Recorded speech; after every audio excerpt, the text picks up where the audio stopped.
Ça a été un fiasco et j'ai exprimé ma colère.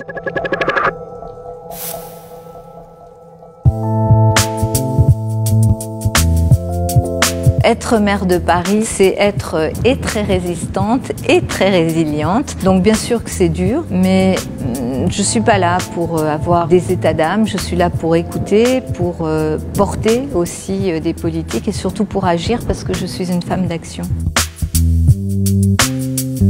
C'est notamment cette capacité qu'il faut avoir à rebondir, à comprendre, à écouter, à ne pas nier les difficultés, les problèmes, y compris ceux qui viennent de nos propres décisions. Vous savez, on n'est pas parfait, je ne suis pas parfaite, donc forcément dans les milliers de décisions que je prends chaque jour, il y a forcément des choses sur lesquelles on a moins mesuré l'impact et forcément il faut savoir aussi corriger, il faut savoir écouter la critique et faire sien les arguments les plus constructifs, mais la résilience, c'est aussi pour moi de ne pas renoncer à l'objectif qui est le nôtre.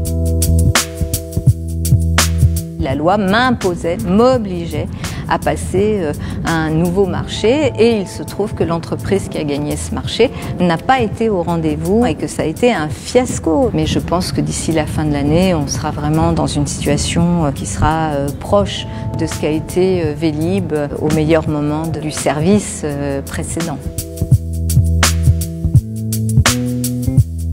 C'est pas du tout un livre-programme parce que d'abord un livre-programme traiterait de beaucoup d'autres sujets. Vous savez, on est à un moment très particulier dans notre histoire collective, pas simplement ici à Paris. Et quand Nicolas Hulot a dit c'est trop difficile, il y a trop de blocages, il y a trop de lobbies qui empêchent d'avancer alors que les solutions existent, je crois que ça a été un électrochoc. J'avais lancé l'écriture de ce livre avant bien sûr, mais je trouve qu'il y a un écho et une résonance très très forte avec le message que nous a livré Nicolas Hulot.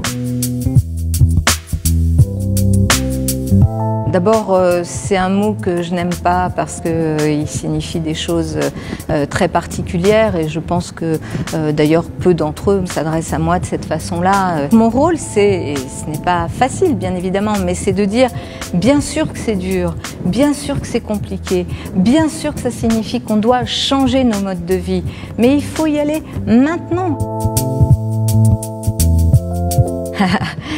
D'abord, félicitations aux champions de la planète. Je pense que quand on reçoit un prix, en fait, ça vous oblige plus que ça ne vous récompense.